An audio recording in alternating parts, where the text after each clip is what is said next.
क्या होगा जब आपको H1B स्पॉन्सरशिप का वादा किया जाए और फिर आखिरी पल में उस वादे को तोड़ दिया जाए। इस वीडियो में हम आपको एक ऐसी कहानी बताने वाले हैं, एक ऐसी कहानी पर बात करने वाले हैं जहां पर एक स्टूडेंट ने अपनी H1B स्पॉन्सरशिप के लिए पूरी उम्मीद जताई थी, लेकिन अंत में उसे मिला तो सिर्फ धोखा।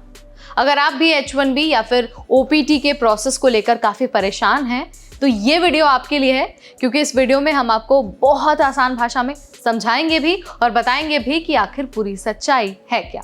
नमस्कार, मेरा नाम है नेहा उपाध्याय और आप देख रहे हैं NBT Tech Ed। एक रेडिट यूजर ने हाल ही में अपनी स्टोरी शेयर की है जो देखते ही देखते वायरल हो गई।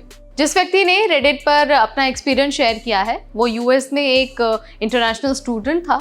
STEM OPT पर काम कर रहा था एक डेंटल इम्प्लांट कंपनी में। जब उसने ज्वाइन किया तो कंपनी ने साफ साफ ये कह दिया था कि हम तुम्हारी H1B जो फाइल है वो प्रोसेस करेंगे। सामने वाले व्यक्ति ने, यानी कि जो इंटरनेशनल स्टूडेंट है, उसने कंपनी पर भरोसा भी किया और लंबे समय तक वेट भी किया। बार बार वो अपने H1B प्रोसेस को लेकर फॉलो अप करता रहा।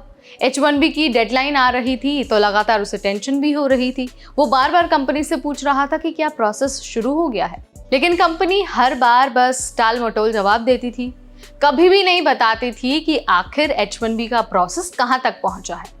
उसके बाद प्रोजेक्ट की प्रायोरिटी बदल गई और फिर लॉटरी की आखिरी तारीख से एक दिन पहले उसके मैनेजर ने कहा कि we have decided not to file your H1B।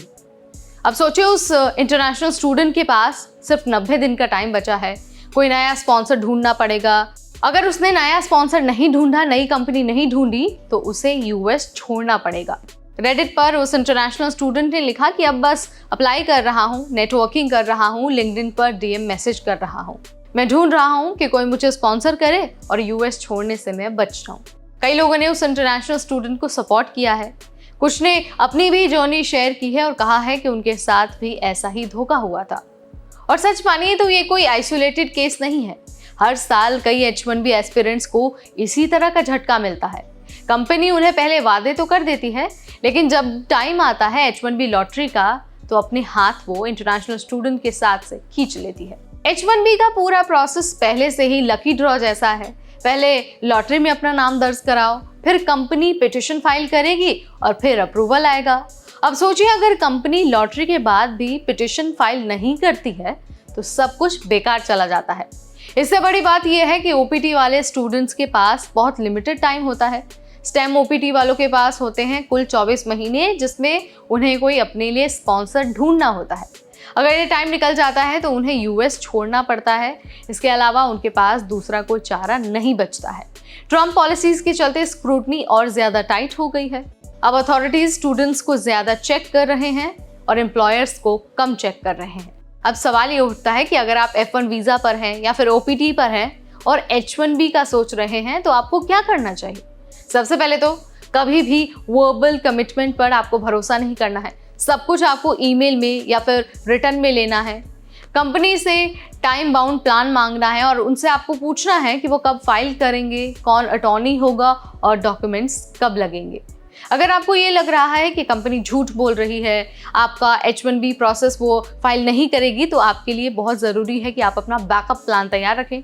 LinkedIn पर नेटवर्किंग ज़रूर करें, क्योंकि कई छोटी छोटी कंपनियां भी स्पॉन्सरशिप देती हैं, लेकिन अक्सर जो इंटरनेशनल स्टूडेंट्स होते हैं वो बड़ी कंपनी के चक्कर में अपना जो H1B का सपना है वो उसी जगह पर छोड़ देते हैं। तो यहाँ पर बहुत ज़रूरी है कि आप एक बैकअप प्लान लेके चलिए, सब कुछ रिटर्न में रखिए। और आपको अगर लगता है कि कंपनी आपके साथ धोखा करने वाली है या फिर कंपनी आपको डिच कर देगी या फिर आपका जो H1B का प्रोसेस है उसे कंप्लीट नहीं करेगी, तो आप अपने लिए दूसरा एम्प्लॉयर ढूंढिए जो आपको स्पॉन्सर कर सके। अब ज़रा उस स्टूडेंट के बारे में सोचिए जिसकी हम बात कर रहे हैं। रेडिट पर वो अपनी परेशानी शेयर कर रहा है, लेकिन लोग उसे सिर्फ सांत्वना दे रहे हैं और अपनी जर्नी शेयर कर रहे हैं। अब आगे क्या होगा, वो अमेरिका में रह पाएंगे या फिर नहीं रह पाएंगे, ये तो आने वाला वक्त ही बताएगा। इस इंटरनेशनल स्टूडेंट जैसे बहुत सारे स्टूडेंट्स हैं जो US में OPT पर हैं, STEM OPT पर हैं और इंतज़ार कर रहे हैं H1B वीज़ा का। अगर वीडियो आपको पसंद आया है, इन्फॉर्मेटिव लगा, तो इसे ज़्यादा से ज़्यादा शेयर करें। इसके अलावा ऐसे और अपडेट्स के लिए, ऐसे और वीडियोस के लिए आज ही सब्सक्राइब करिए हमारा चैनल NBT Tech Ed।